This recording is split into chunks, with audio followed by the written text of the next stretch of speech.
Good morning class. मैं आपकी teacher अभिलाषा शर्मा। हम आज पढ़ेंगे आपकी टेक्सचुअल बुक का चैप्टर 5। ये आपकी टेक्स्ट बुक, क्या नाम है इसका? सूर्य किरण। और ये है आपका चैप्टर 5 जिसका नाम है बादल सा बन जाओ।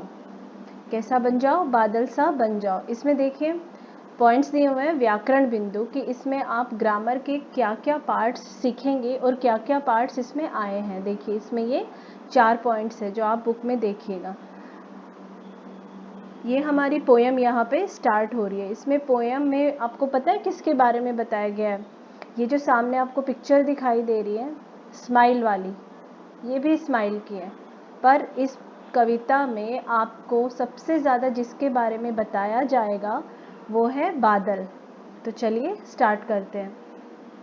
नन्हे बच्चों, बादल को तो तुमने देखा होगा, परंतु कभी क्या तुमने सोचा क्या क्या इन्होंने भोगा। सबकी आंखें इन पर रहती और मानो कहती। भोगा, भोगा का अर्थ है सहा, सहना, किसी भी चीज़ को सहना।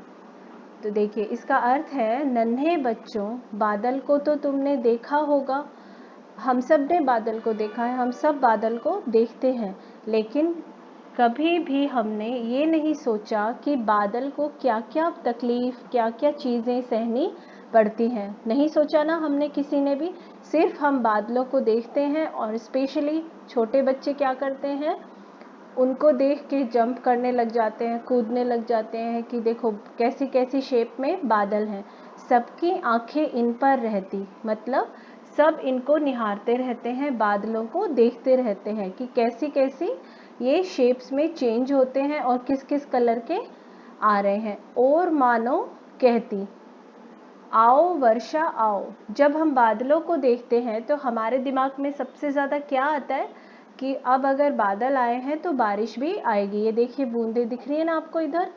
तो वैसे ही आओ वर्षा आओ, हम बादलों को निहारते हुए हमारी आंखें मन में क्या सोचते हैं हम कि बारिश आ जाओ। गर्मी से सूखी धरती के तन मन को नहलाओ। जब बारिश आएगी तो सूखी हुई जो धरती है, गर्मी से जो तप रहा होता है धरती, उसको क्या करेगी? नहलाएगी। अर्थ है कि आपकी धरती हरी भरी हो जाएगी। कैसे होगी?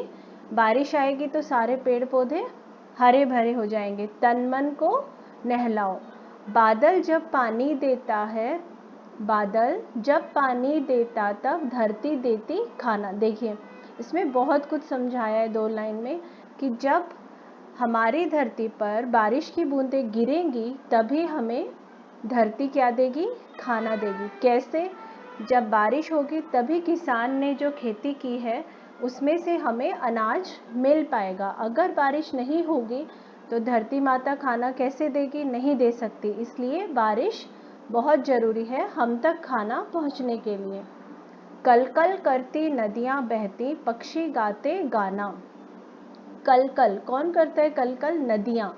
लेकिन वो नदियाँ कल कल कब करेंगी? जब बारिश होगी। अगर बारिश नहीं होगी तो क्या होगा? नदियाँ भी सूख जाएंगी, ना झरने होंगे, ना नदियों की आवाज़ होगी। और जब ये सब नहीं होंगे तो पक्षी क्या हो जाएंगे? सुस्त हो जाएंगे, वो भी गाना नहीं गाएंगे। आपने सुना होगा जब बारिश का मौसम होता है, स्पेशली जब अच्छा सा मौसम होगा, बारिश आएगी तो क्या होता है, बहुत से पक्षियों की, कई पक्षियों की आवाज़ हम कभी नहीं सुनते, लेकिन जब बारिश आती है तो हमें अलग अलग पक्षियों की आवाज़ें, गाने की आवाज़ें सुनाई देती हैं। अगर आप नदियों के आसपास रहते हो तो वहाँ पे क्या होती है, नदियों के बहने की, कल कल की आवाज़ें भी आती हैं। तो देखिए इस पूरे पैराग्राफ से हमें क्या बताया जा रहा है कि बादल से क्या होता है? बारिश आती है और बारिश आने से ही हमें खाना मिलेगा, बारिश आने से ही हमारी नदियाँ बहेंगी और बारिश आने से ही पक्षी गाएंगे। पक्षी गाने का मतलब हमारा नेचर, हमारी प्रकृति सेफ रहेगी। तपकर सूरज की गर्मी से बादल ऊपर जाते, अपने जीवन रस को देकर मोती ये बरसाते। अपनी कुर्बानी कर देखो कैसा नाम कमाया, अमृत बूंद बना है बादल, प्यार सभी का पाया। तपकर सूरज की गर्मी से बादल ऊपर जाते। आपको पता है, आपने सबने साइंस में पढ़ा है कि बादल कैसे बनते हैं, गर्मी से तपकर, सूरज की गर्मी से तपकर ऊपर जाते। बादल कहाँ जाते हैं? ऊपर, अपने जीवन रस को देकर। जीवन रस का क्या अर्थ है? जीवन रस का अर्थ होता है कि आप अपनी पूरी जिंदगी दूसरों के लिए लगा दो। जीवन रस को देकर, अपने जीवन रस को देकर मोती ये बरसाते।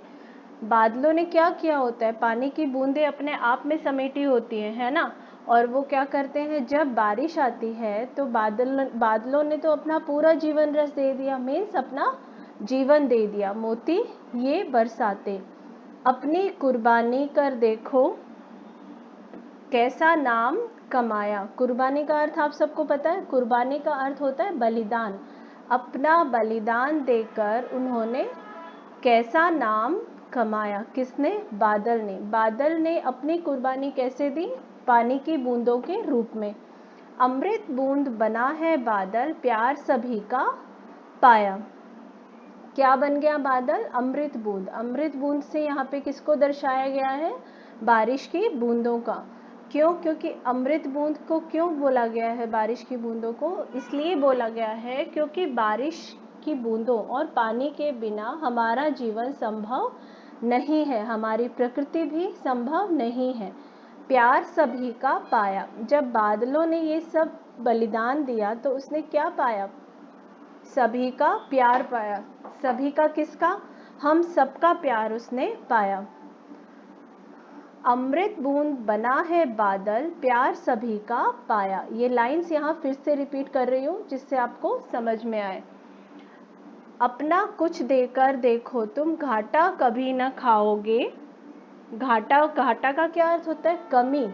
किस, घाटा मीन्स लॉस। किसी भी बिजनेस में लॉस होता है तो क्या बोलते हैं कि घाटा, घाटा हो गया, बोलते हैं ना।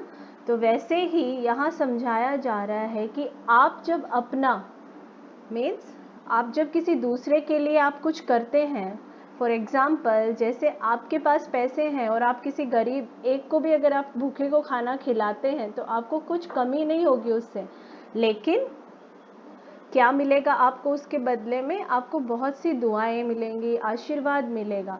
एक अकेले दोगे लेकिन शत शत कर पाओगे। मतलब एक अकेले दोगे आप, लेकिन शत शत मीन्स 100 बार पाओगे। आपको जो दूसरों की दुआएं मिलती हैं, गुड विशेस मिलती हैं, वो 100 के बराबर होती हैं। इसमें आप पूरी कविता में आपको बादल का उदाहरण देकर कवि समझाना चाहता है कि हमें हमेशा अपना कुछ भी, जीवन की ही बात नहीं है, जैसे मैंने यहाँ आपको पैसे का एग्जाम्पल दिया, वैसे ही आप किसी के लिए अगर कुछ भी करते हैं तो वो आपको वापस जरूर मिलता है, और 100 मतलब उससे 100 गुना मिलता है। तो इसलिए हमेशा किसी ना किसी के लिए आपको कुछ ना कुछ जरूर अपनी लाइफ में करना चाहिए, दूसरों की हेल्प करनी चाहिए, जैसे बादल करता है। बादल का क्या है? बादल तो अपना जीवन देकर पूरी दुनिया को पानी देता है ना। तो हम थोड़ा बहुत तो कर ही सकते हैं ना। इससे पूरी कविता से हमें कवि ये समझाना चाहता है। Thank you.